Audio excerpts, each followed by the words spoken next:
Hello, hello. Welcome to Healthy Perspectives, a podcast that takes on current, cultural, and social issues through a clinical lens.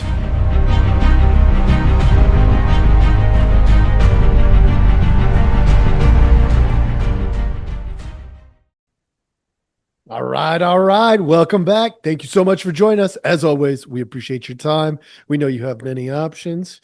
And today I hope that we have a great one for you. I am trying to, we haven't done a lot of new stuff here in a while. So, I am going no background. So you could just see my office. This is my, office space. This is where I sit every day when I come in and when I record. This is the space that I typically do it in. You normally see the little virtual Healthy Perspectives, but hey, just trying something new. Let me know what you think. I mostly wanted to do it because I feel like being more comfortable today, and it allows me to sit back, chill out a little bit, not so worry about the framing so much, stuff like that. The topic for today, look, here's the thing. The title, The Biggest Lies of the 2000s. And wow, this is going to be interesting. So those of you who are watching, you're going to see a little bit of fidgeting around here a tiny bit, because at one of the segments I'm going to get to here in a moment, I'm going to walk you through something that is on my computer, which is straight in front of me. But here we go. Your tip of the day: if you refuse to look at reality, your opinion becomes worthless.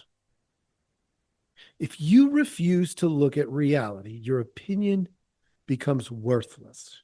Now, hang on to that thought. That's a super important tip of the day. We're going to take a look at some things in reality. I don't know whether you're going to like hearing some of this stuff or not, but we are going to take a look at it anyway. And what we're going to, well, what I hope we'll find is that looking at reality can be really super helpful. I was given an opportunity to engage with somebody on X. This does happen periodically. I'm gonna adjust my camera a tiny bit. I do everything here old school, so just normally you don't see any of this stuff, but whatever. This is gonna be fun.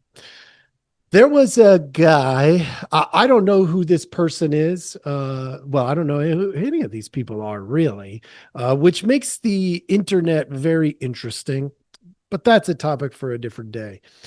This post says, I don't even know what this means. Tweeps, your Medicaid, your Medicare, your coverage.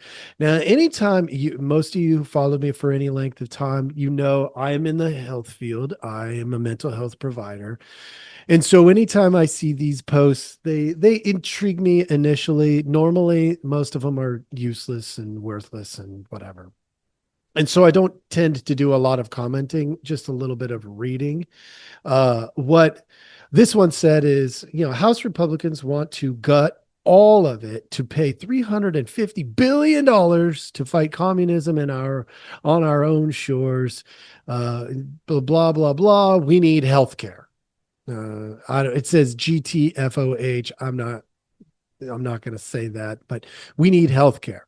I need 1,000 quick RTs and replies using this thing.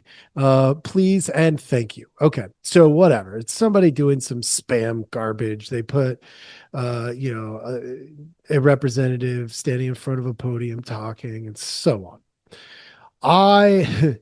I took liberties of making a bold statement that said healthcare is stupid.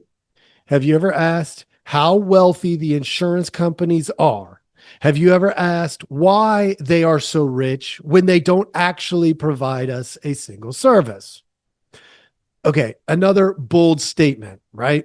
I know I'm kind of poking the bear a little bit, but partly because I wanted to see where this could go, and then I included my link to "You Lose, Insurance Wins," which is a podcast that I produced not too long ago, where I talked about how insurance was, in fact, very stupid in a situation. Had I not been a cash pay client, I would have gone through multiple steps, wasted many doctors and professionals' time, done hundreds, if not thousands of dollars worth of unnecessary steps to find out what I could find out with one step, which we did. Then I had surgery and it was all good, right?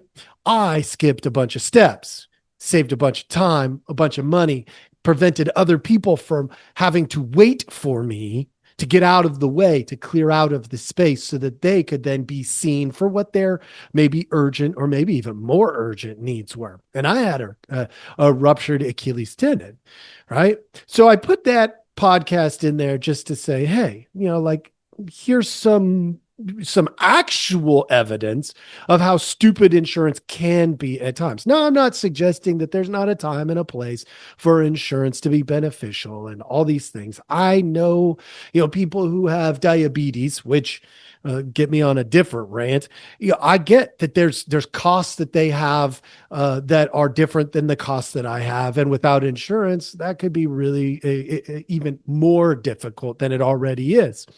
And then, my side rant to that is, why has diabetes risen like 40% in the last 10 years, right? Like, it's ridiculous. So maybe there's other things that we should be paying closer attention to, because that's kind of out of hand too.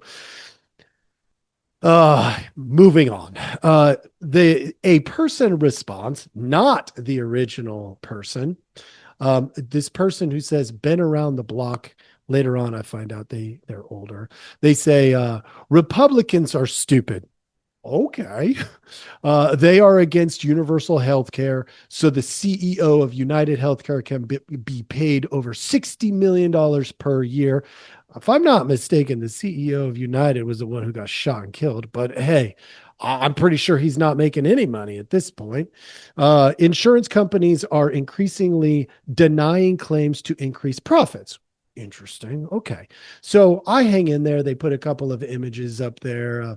Paying 20% of your paycheck to insurance. Good. Capitalist, affordable. Yay. Okay.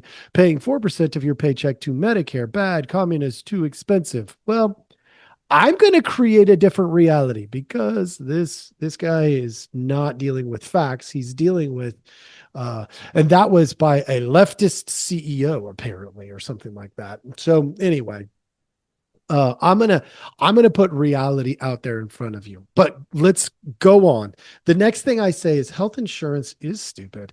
How do you change the goalpost to Republicans? This isn't a Democrat Republican issue. It's a naivete issue. People are convinced they have to have insurance or they'll die. False. They have to have it or they'll go broke. False. They just have to have it because that's what bad parenting looks like, right? You just have to have it. Folks, you don't have to have it. Now, some of you are in greater need for it, so you should have it. I've gone over that in other podcasts, saying, talking to you about the different situations where insurance would be good. You might want to have health insurance if you have, multi-million dollars worth of assets to protect and you're the only income in the family. Great. Okay. I get it. Get insurance, whatever. It goes on. The guy responds, one of one, two of two, or one of, he says one and two. All right. First one, he says, it is a Republican issue that this party has removed access to insurance from millions. Dems would welcome universal health care, but Republicans won't allow it. Unfortunately, people who are underinsured have lost their houses because of medical debt. You seem to feel invincible. And then he says, I am older and understand that getting cancer can clean out your bank account. An accident, things happen and being without insurance is risky. But for-profit health insurance can be difficult when they deny your claim, which is interesting to me because he just said that earlier is that they deny claims anyway, even now. So what's the difference? I'll explain the difference to you folks. I will absolutely explain the difference to you uh, in just a few minutes. So hang tight. It's coming. I promise. You will understand. It'll come up in a section where I talk about the line item changes.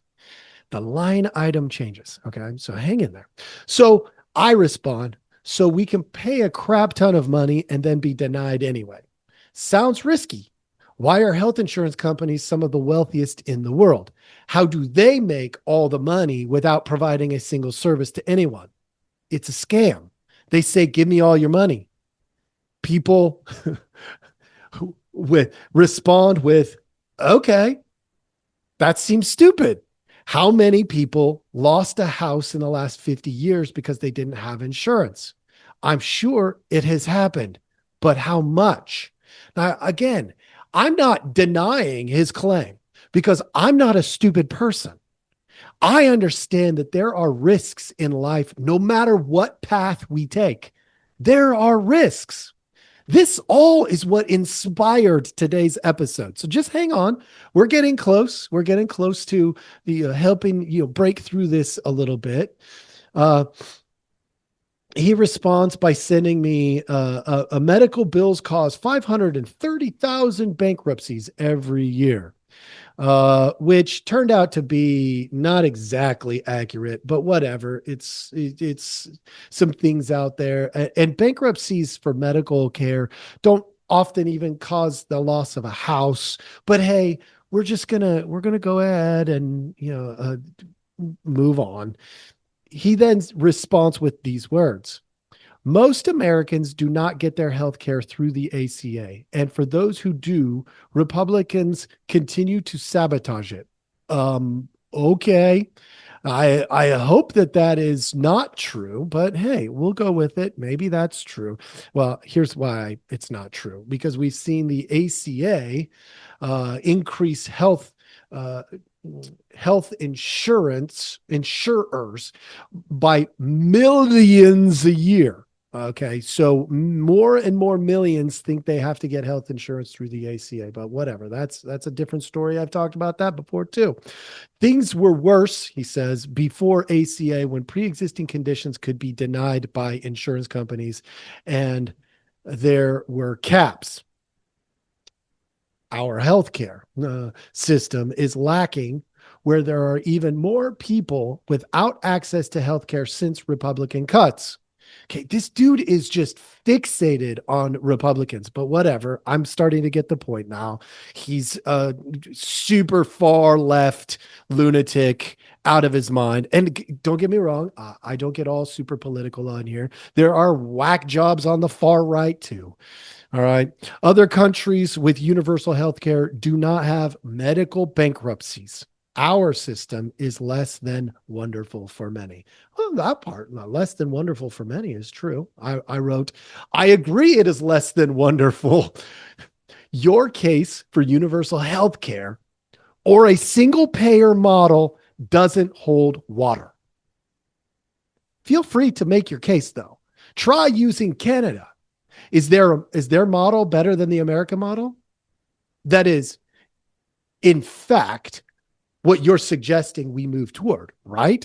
He says the American model is you can wait months for an appointment. One doctor I see is booked now until October. This was in July, so August, September, October, 3 months. Okay, that's a big deal, depending on what's going on. But yes, that's a big deal. And then the insurance company can deny your claim in spite of what your doctor thinks you need. Okay. As if that doesn't happen in Canada also, which I will get to. U.S. healthcare is ranked 30th in healthcare, not number one. The Canadian model is your Canadian model is you might wait months for an appointment. but you won't go bankrupt.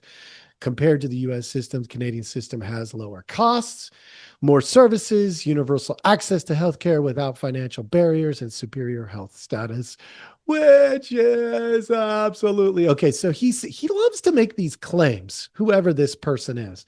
He likes to make these claims like 30th in healthcare. Whose scale? He doesn't put that on there. He doesn't give you the information. That the healthcare in Canada is better.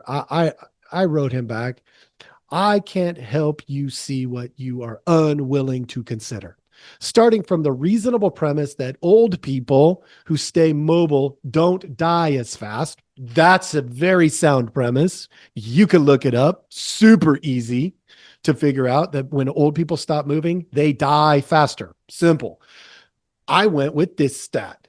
Knee surgery. I just picked one stat. Knee surgery patients in the US wait 2 to 6 weeks. Knee surgery patients in Canada wait over 26 weeks, and in 39% of the cases, many wait over a year. Do you see what you're aiming at? Do you care about the elderly? Think about this. If you keep an older person waiting 26 weeks or over a year, and they get immobile, they're done. Their life effectively is done. They are done. And elderly, I mean, that could be in their 60s. That doesn't even have to be 80s, 90s. If it happens in the 80s and the 90s, you might as well just end their life then, because it is effectively over. You are choosing who dies. Think about that, folks. That's awful. He goes, my dear, I'm elderly. Maybe it's a woman. I don't even know who it is. But I care about the millions of Americans that have no access to healthcare. And in my lifetime, I have had multiple surgeries.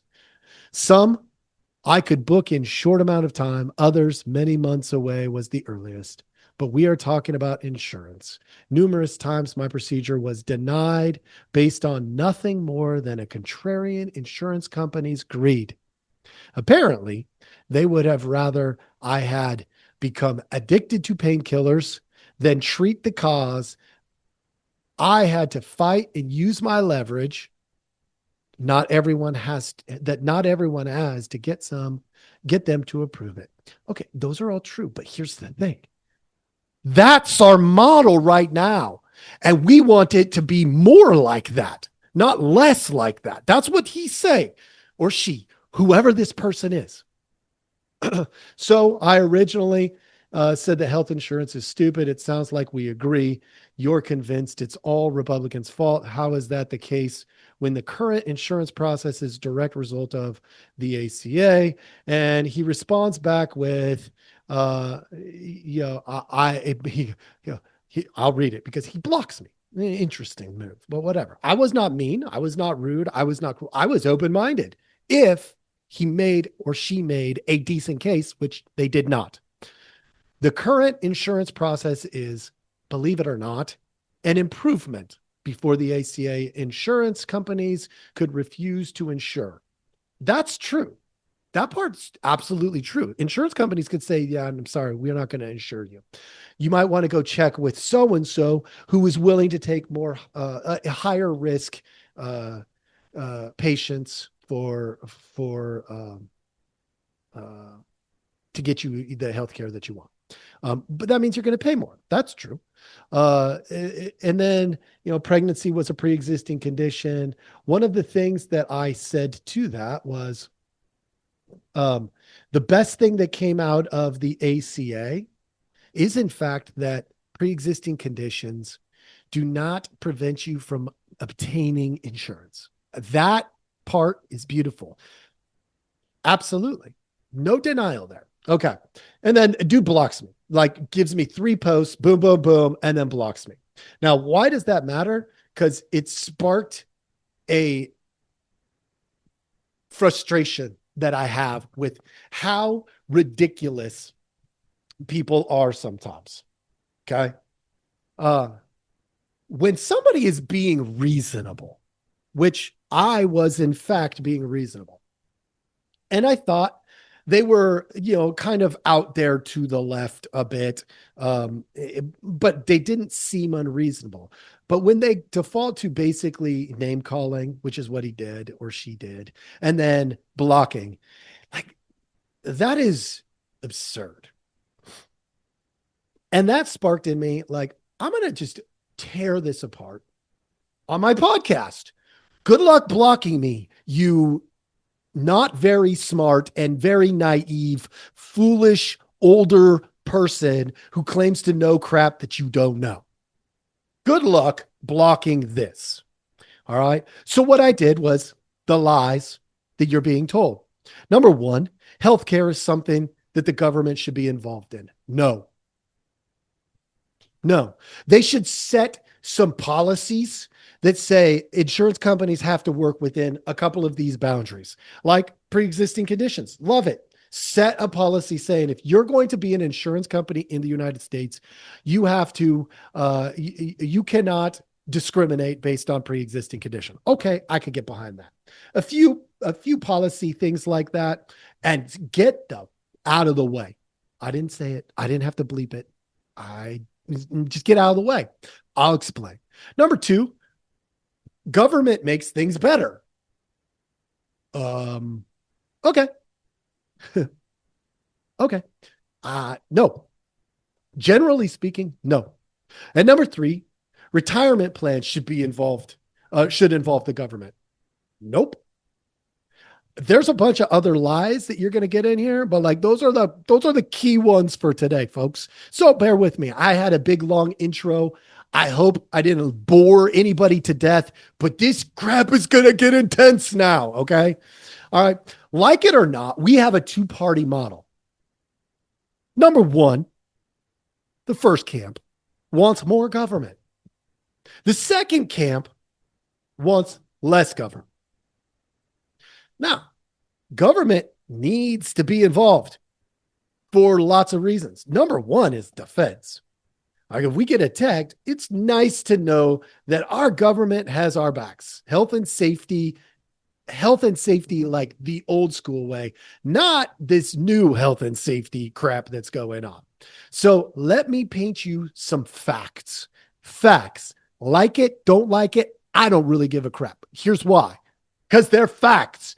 This is reality. And remember our tip. If you refuse to look at reality, your opinion becomes worthless.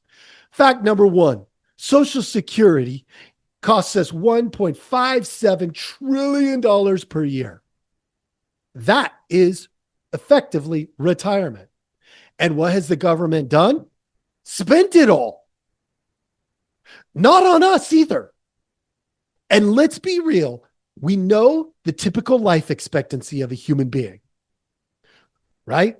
So we know how much we're going to have to spend of the money that was collected from you, your money, on keeping you going after you retire. Okay. And what have they done? It now takes up 22% of our budget. The federal budget, 22% of the budget goes to Social Security. Now, that's all fine and good if they didn't overspend our money, meaning they borrowed from us and then didn't pay us back. And so now the Social Security is not getting better and better and stronger and all that kind of junk. No.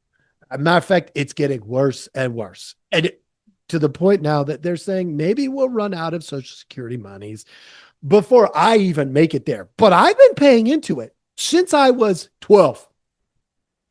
No joke. I've been paying in since I was 12.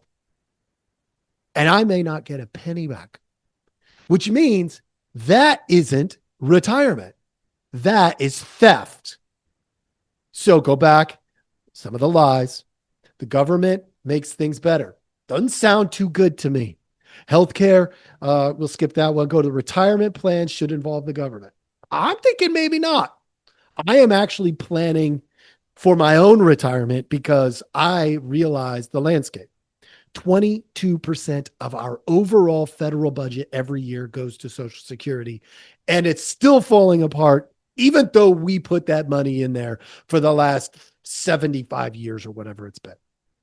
Okay. National defense, $916 billion, 13%. People get all butthurt about this, but let's be real. That is the federal government's primary job.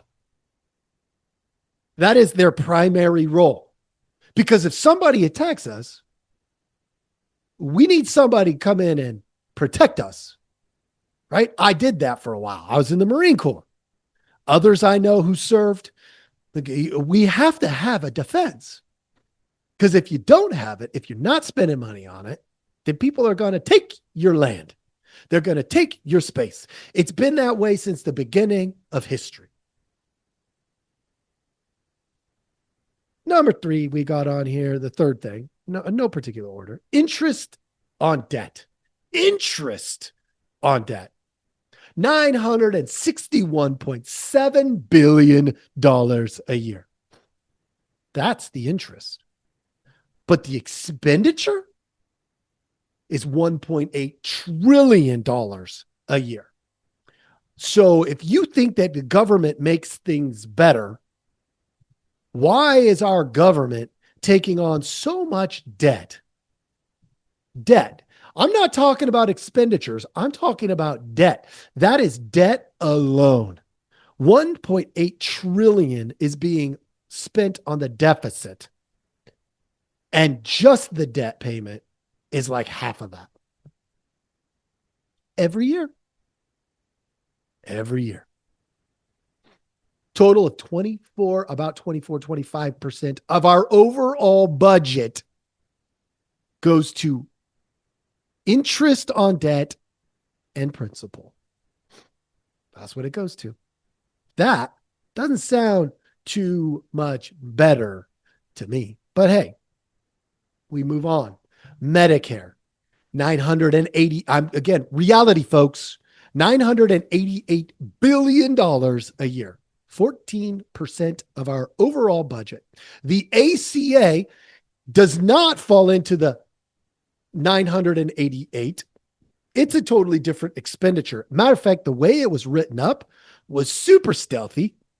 It has its hands in Medicaid, Medicare. It's got its own expenditures through the ACA. Monies often go directly to the insurance companies, never going through a human being ever. And it's another $138 billion a year. If you go with the most conservative number, it's like $120 billion. But the typical data shows 138 with some much higher even. Okay. Medicaid, which is a separate expenditure, $618 billion a year. By the way, I've done the ones on Medicaid, the sugary drinks, and that's 8.8% of the budget by itself. Add it all together. You got 8.8%, 2%, and 14%. What do you got? You got about 24%. So you got about 25% going into insurance. So, when we go back to my lies that you're told, healthcare is something the government should be involved in. 25% of our federally collected monies goes to insurances, basically. Okay. And then there's the fifth category. These are the top 5 well-known grants to states and local governments, which, by the way, they can hide ACA and medical stuff in there because Medicaid and Medicare are often state-run programs. Well, Medicaid is definitely a state-run program. And the ACA does these statewide subsidies. So they can hide even more money in there. All right. So I'm going, holy smokes, folks. This is broken. This is broken. The government manages things poorly. And we, you, me, we pay the price. Now, I did this because the health insurance part of it, and I have been a proponent of we have got to solve the health insurance portion way better than it has. So I'm going to paint you a reality that you're not going to like if you are on an insurance, if you are part of the ACA, if you are, like, you're just not going to like it, but hang in there with me.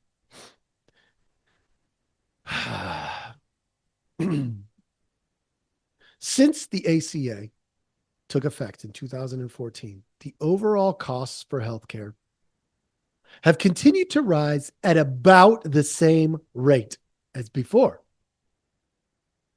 This is reality. A lot of people like to think it's a massive increase. The first year was a 10% increase. It was pretty massive. But since then, it's been right on a similar trajectory as before. However, it has ballooned. I'll explain. So why is this bad? Line item expenditures have changed massively. With the government being involved, they told you how to do your healthcare. That was not the case before 2014. There was nobody telling a person like me, if I walked in and said, "Hey, I don't want an X-ray, I don't want an ultrasound. What I want is an MRI. I want a definitive answer about my Achilles tendon." And they could say, "Well, we recommend these things." And I'd say, "Great, thanks for the recommendation. I'll take the MRI. Thank you very much." I could be denied. No different than I could be denied today. Exactly the same. That could happen. But I could pick my healthcare process. I could say, you know what? I don't want that. What I actually want is I want to talk to an expert on Achilles tendons. I could have done that. Now, I couldn't get an MRI without a doctor. I couldn't go to the MRI people and say, "Hey, I want an MRI of my Achilles tendon." I couldn't do that today, even though I pay in cash. I know. I called the MRI folks. I said, I literally said, "I would like an MRI of my Achilles tendon." They said, "We will not do that without a doctor's order." And I said, "Why?" They said, "We have to have a doctor's order in order to do that." And I said, "Why? I'm going to pay in cash." They said, "We just don't. Our policies don't allow us to do that." Well, it turns out the whole reason they won't is because most people have insurance, and insurance won't pay for the MRI if you don't have a doctor's order. Okay, fine, whatever. I went to a doctor. I had to play the game because I needed an MRI. Eventually, I was able to get the MRI skipping steps, as I told you earlier. Here's the thing, though. As soon as the ACA took effect, medication became the solution. The first year, there was a 12.2% jump. The next year, another 9% jump in medications. They started medicating people because they could tell you what to do. That's what happens. In 2020 to 2022, it jumped 8.4% in 2020, 15.2% in 2021, and 17% in 2022. They used COVID to scare the living out of you and make you medicate more. So now we got more people walking around on medication. Now, in my profession as a mental health provider, I don't do medication. I don't want anything to do with medication. If I was a medication provider, I would encourage people not to do medications much of the time because people are over medicated. period. That's just, that's reality. You don't have to agree with me. It's reality. Okay. So what do we have? We have massive lies. We have people who want to tell you how to live your life. They want to tell you how to treat your symptoms. They want to medicate you. They want you to buy their product, their insurance, their way. And who's doing that? Not the free market. No, the government. We already have a socialist version of insurance. Like it, don't like it. I could not get an MRI with cash money. I had to run it through the government pathway in order to make it happen. That's already problematic. And my version's way better than what many people are doing.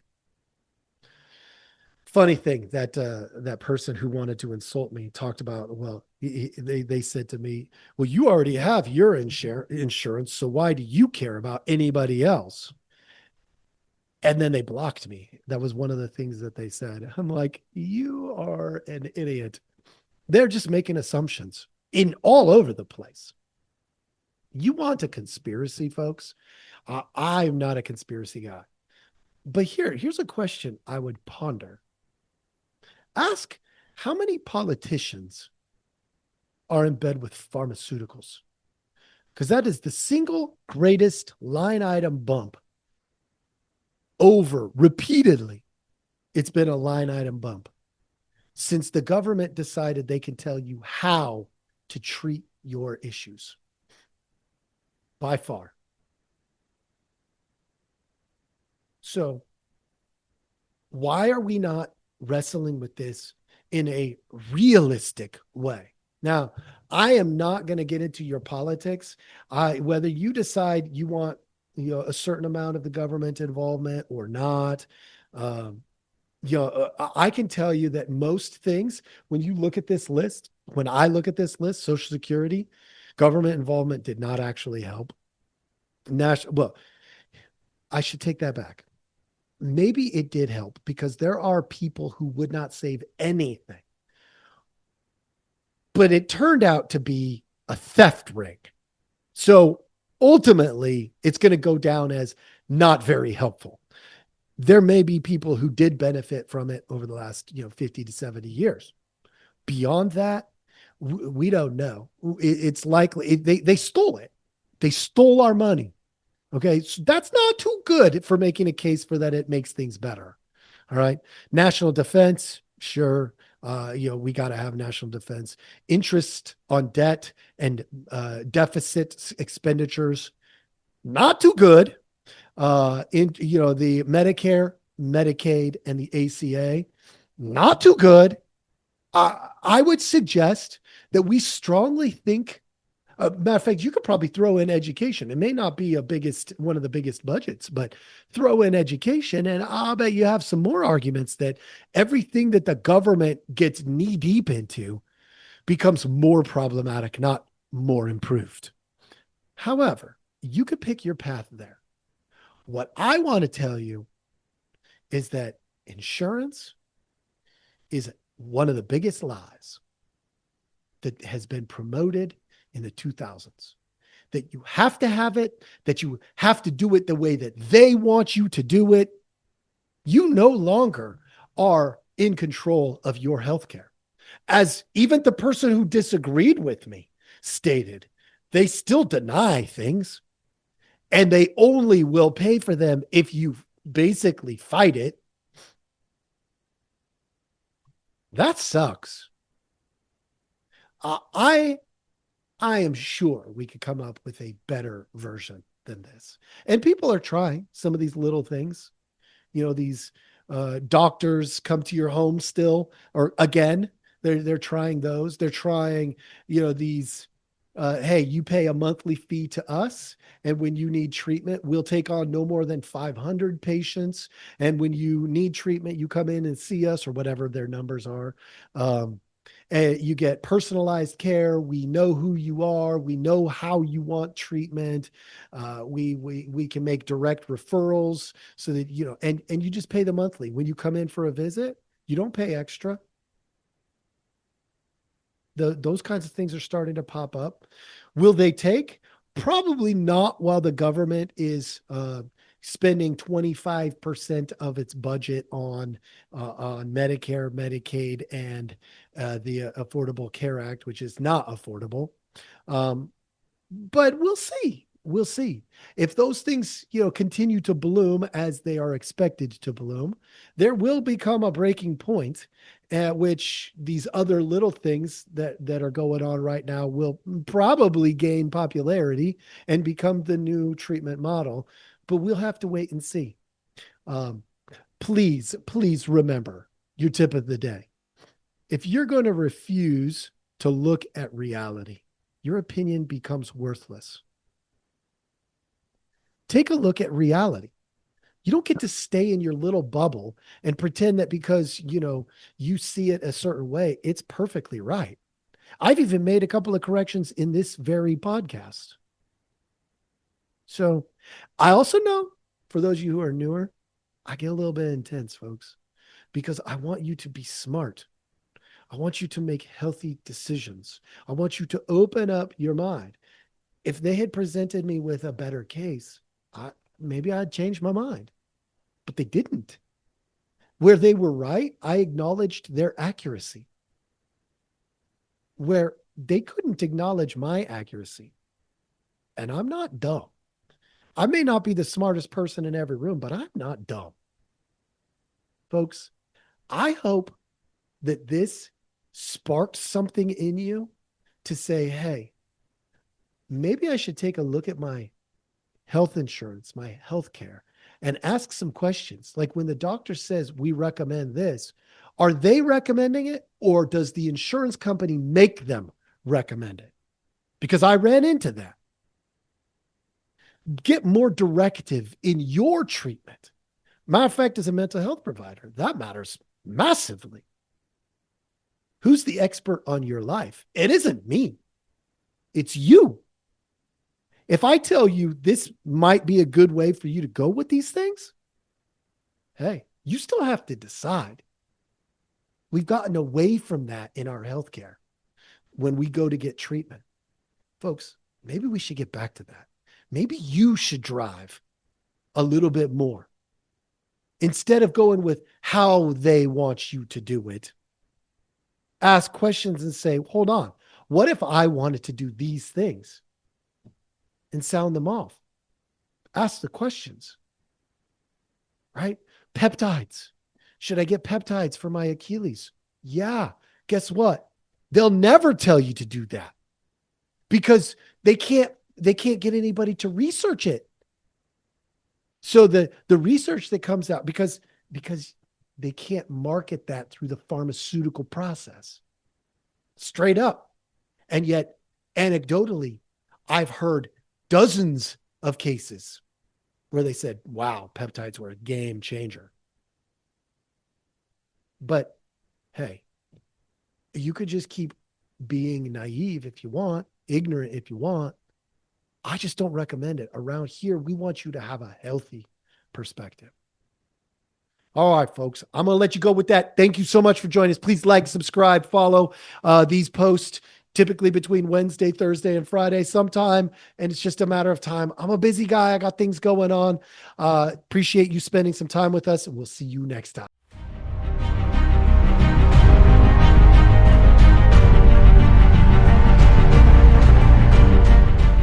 Hey, everybody. Thanks for listening. We appreciate our audience a lot, so we give you some simple ways to track us down. Please like, subscribe, and follow all the podcasts on different platforms, but you can also email us at healthyperspectives@protonmail.com, or you can check out our website at healthy-perspectives.com/podcast. It's a backward slash. So if you want to go to our landing page, if you go to healthy-perspectives.com, you'll still find us. You just got to click on the podcast button. Thank you so much.